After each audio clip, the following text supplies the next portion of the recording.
Assalamualaikum teman-teman, nama saya Fadil. Kali ini saya akan menceritakan kisah Nabi Ayub alaihissalam. Ayo kita simak. Nabi Ayub alaihissalam anak bin Isa bin Ibrahim alaihissalam. Beliau seorang nabi yang sangat kaya sekali, mempunyai ternak yang bermacam-macam seperti sapi, kambing, kuda, keledai, unta, dan lain sebagainya. Beliau seorang yang baik hati, suka mengeluarkan harta bendanya untuk membantu fakir miskin, yatim piatu, memuliakan tamu, dan sebagainya. Kekayaan itu tidak melalaikan ibadah kepada Allah Subhanahu wa Ta'ala. Kekayaan yang melimpah-limpah itu tidak menyebabkan ia menjadi sombong dan lupa kepada orang-orang miskin. Walaupun ia seorang yang kaya, namun kehidupannya tidak berlebih-lebihan. Bahkan semakin kaya semakin bertambah taatnya kepada Allah Subhanahu wa Ta'ala. Dengan kekayaan yang banyak dan keturunan yang banyak pula, dia tidak makin kendur semuanya untuk beribadah dan bersujud kepada Allah. Setiap orang yang beriman dan taat beribadah, setan selalu mencoba menggodanya. Demikian pula halnya terhadap Nabi Ayub alaihissalam.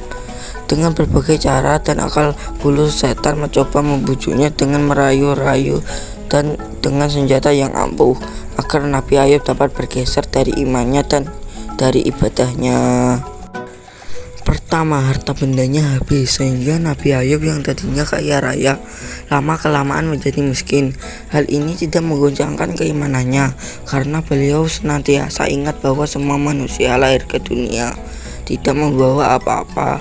Kemudian Allah memberikan rezeki dan Allah lah yang memberikan kekayaan, dan kepada Allah harta benda itu kembali, yakni Allah lah yang mengambil kembali harta itu. Dari ujian cobaan ini luluslah Nabi Ayub. Beliau tidak bergeser sedikit pun imannya dan ibadahnya kepada Allah. Kemudian Allah mengujinya lagi. Anak-anaknya yang banyak itu sekarang banyak pula yang mati. Dari saat ke saat, cobaan dan ujian itu terus berjalan. Cobaan ini tidak mempengaruhi diri Nabi Ayub. Beliau ingat bahwa manusia semula dari Allah, kemudian kembali kepadanya, termasuk dirinya yang akan kembali kepadanya. Cobaan itu diterima oleh Nabi Ayub dengan sabar. Kemudian setan berusaha dengan sekuat-kuatnya untuk menggoncangkan keimanan Nabi Ayub, dan Allah mengujinya dengan memberikan penyakit yang dahsyat, penyakit yang tidak sembuh-sembuh, sehingga rupanya Nabi Ayub pun berubah dan kelihatan sangat tua. Tetapi ia pun tetap tenang dan sabar, tidak pernah mengeluh karena sakitnya itu, dan segala ibadah yang dikerjakan sebagaimana waktu sebelum sakit ia kerjakan dengan bertambah khusyuk. Setan pun putus asa karena dengan cara apapun tidak berhasil menggoda Nabi Ayub. Walau bagaimanapun sakit yang diceritanya, iman tidak bergeser sedikitpun. Maka setan mencari jalan lain dengan memperdaya istrinya supaya berkurang menjaga suaminya. Pada suatu hari, istri Nabi Ayub enggan melayani suaminya.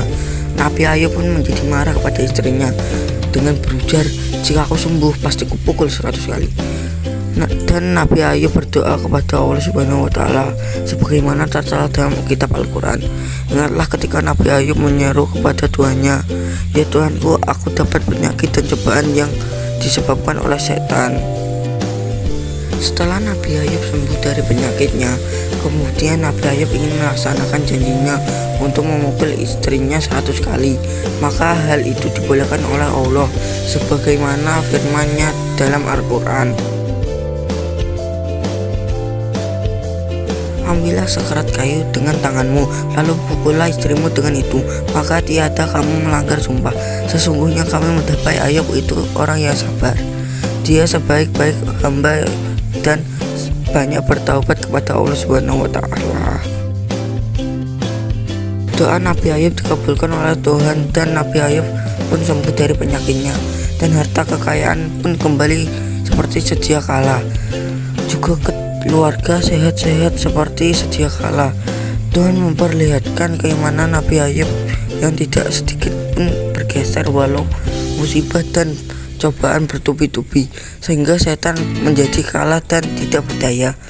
Sewaktu Nabi Ayub berdoa meminta sembuh, Tuhan berfirman sebagaimana tertera dalam Al-Quran, Hentakkanlah, injaklah dengan keras kakimu ke atas bumi, niscaya terbit di sana mata air yang sejuk. Maka mandi dan minumlah, lalu sembuhlah penyakitnya. Demikian Nabi Ayub tidak menjadi memukul istrinya 100 kali pukul, tetapi lidi yang 100 kali itu dijadikan satu ikatan dan dipukul sekali saja untuk melaksanakan janjinya itu sewaktu beliau masih sakit. Istri Nabi Ayub adalah wanita yang soleha. Ia berbuat suatu bukanlah karena tabiatnya yang jelek, namun karena digoda oleh syaitan, dan Allah Maha Pengampun lagi Maha Penyayang. Tidak lama kemudian Nabi Ayub mempunyai anak yang banyak. Di antaranya anak laki-laki bernama Basir yang digelari Zulkifli, pada akhirnya menjadi seorang nabi pula. Thanks for watching.